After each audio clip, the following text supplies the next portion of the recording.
Selamat malam Bapak Ibu. Siapa yang tidak tahu balon? Saya percaya tidak mungkin ya. Semua orang pasti tahu permainan yang satu ini. Dari zaman kita anak-anak dulu sampai anak-anak kita, bahkan cucu kita, itu pasti mengenal permainan ini. Ya, permainan yang murah. Berapa sih harganya begini? Tetapi permainan ini jadi alternatif permainan yang hampir disukai sekalipun zaman berganti. Dan lebih daripada sekedar permainan, balon ini ternyata punya simbol sukacita. Di mana-mana ada pesta sukacita, balon ini seringkali menjadi simbolnya. Ulang tahun lah, apapun yang berbau sukacita, di situ balon warna-warni ini selalu terpasang.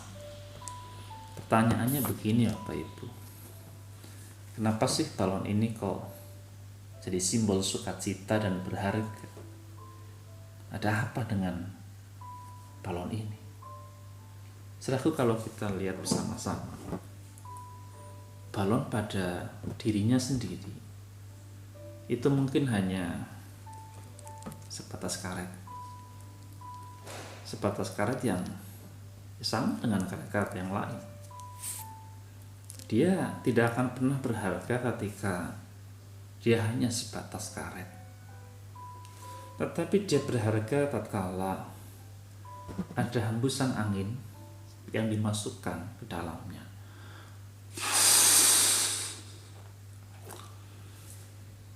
Hembusan angin itulah yang membentuk karet ini sesuai dengan pola yang diciptakan oleh balon ini.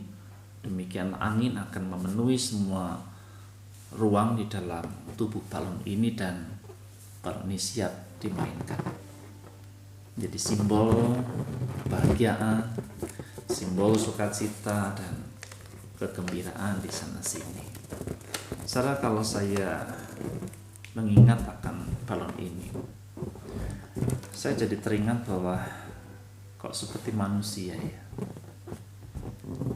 Seperti manusia, demikianlah balon ini bisa disimbolkan. Manusia pada dirinya tidak ada artinya. Dia lemah, dia rapuh. Bahkan Alkitab katakan dia cuma dari debu tanah. Tapi kenapa manusia itu berharga?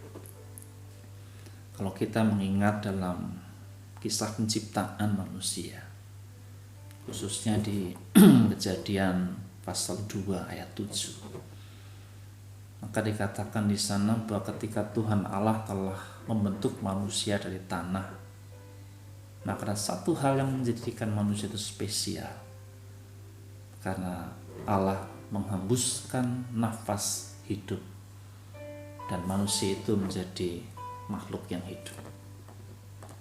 Ada hembusan roh Allah di dalam diri manusia yang menjadikan manusia ini bukan sekedar debu tanah, bukan sekedar hal-hal yang rapuh, tetapi dia menjadi berharga karena ada roh Allah di dalamnya.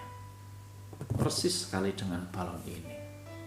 Pada dirinya dia tidak berharga, tapi dia bisa menjadi berharga ketika ada angin yang dihembuskan dan masuk ke dalam tubuh balon ini.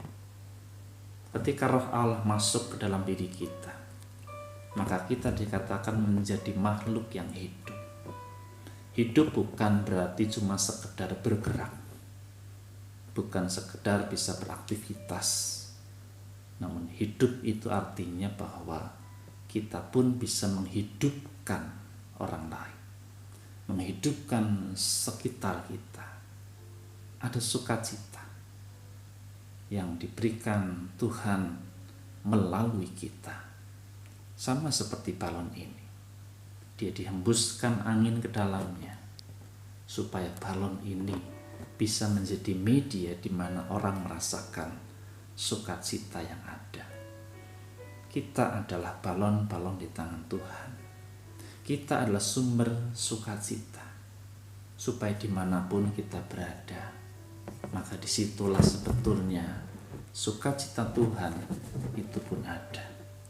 Oleh karena itu jagalah terus sukacita di dalam hatimu, sekalipun hidup selalu penuh dengan persoalan-persoalan.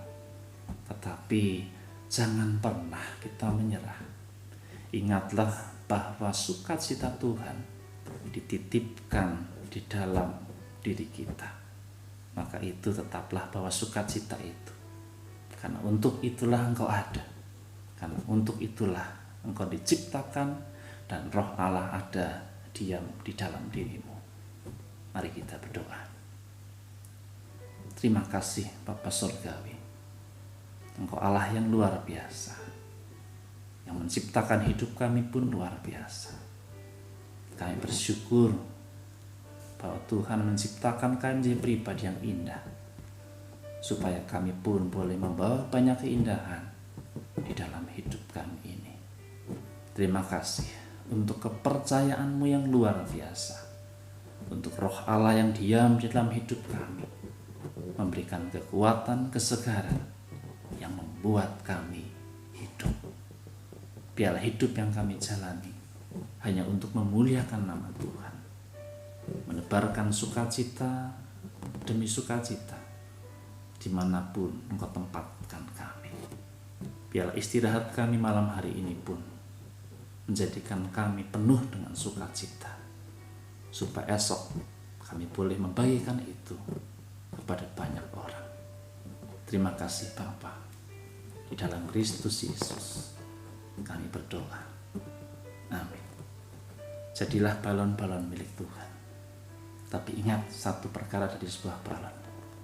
Jangan pernah kita menjadi rapuh. Karena ketika kita rapuh, hal sedikit apapun itu mampu memecahkan kehidupan kita. Tuhan memberkati.